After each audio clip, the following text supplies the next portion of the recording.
What's up, everybody? It's Thing here, bringing you a gameplay breakdown from my friend and partner, Jorge Diaz, otherwise known as George Day, but it sounds so much better when you say Jorge Diaz, doesn't it? But he goes by Neonatodstrller online. So I apologize if I butchered that, but Jorge Diaz has submitted this gameplay, and I really appreciate it. And so let's go ahead and start talking about it.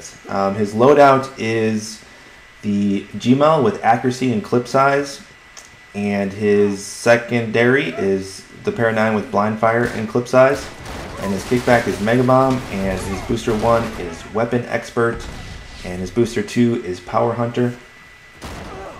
So let me go ahead and offer my thoughts on his loadout first. I feel like weapon expert, it's more effective to use the treasure weapons, to invest the time to get the treasure weapons with multiple mods, than to use your first slot booster for weapon expert.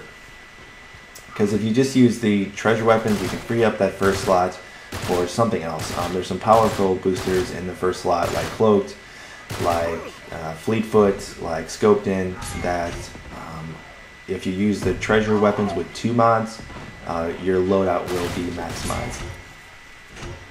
Also, he's doing a great job controlling the power weapons. I really like it. He's focusing on that. That's intelligent gameplay. You want to keep them out of the other team's hands, and you also want to give yourself the advantage. So he does a good job of rocking the power weapons. And there he tries to jump and fire the pistol, which I have done way too many times as well.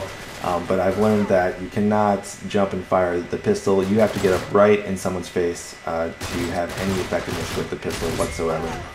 I learned that through my experience with the lab, that the pistol is a very clumsy weapon. I really don't like it. The hit detection is pretty weak on it. So, yeah, I'm not a pistol fan.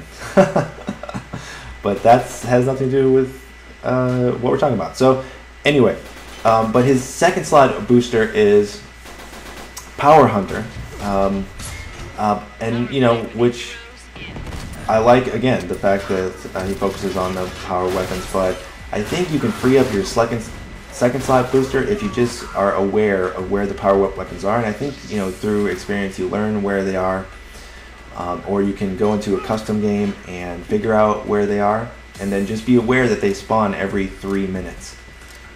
And if you can learn to keep your eye on the clock and recognize when you pick them up, and then go back there after 3 minutes have gone by, there's that convenient clock on the lower right. I feel like that's the best way to go about it, and then you can free up your second slot booster for something else. And I think that that's going to be the most effective. I know Power Hunter makes it more convenient because you can see when someone drops it, or you don't have to really be aware of the clock. But I think taking up that second slot booster for that doesn't maximize the effectiveness of your loadout. So he's using Mega Bomb for his kickback, which I feel like the T-Bolt would be a more effective kickback choice, just given the long lines of sight, and the potential 5 kills with the T-Bolt. Mega Bomb, I feel like it gets thrown back a lot. You can also take out your team if you don't use Team Safe, and it's just not quite as effective as the T-Bolt on this map. So yeah, and if you're not good with the T-Bolt, I would recommend just going into the lab and getting good with it. It's worth the investment. It's it's a lethal weapon. If you go into the lab and practice a bit, it can just make you a better player. So yeah, what else? I feel like, given the fact that he's using a gmal, he could have played a bit more defensively.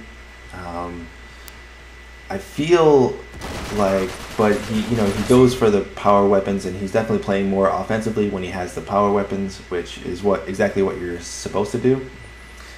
But I feel like on this map you could you know, you could play a bit more defensively with the gmal. Stick to the edges. Try to control the roof.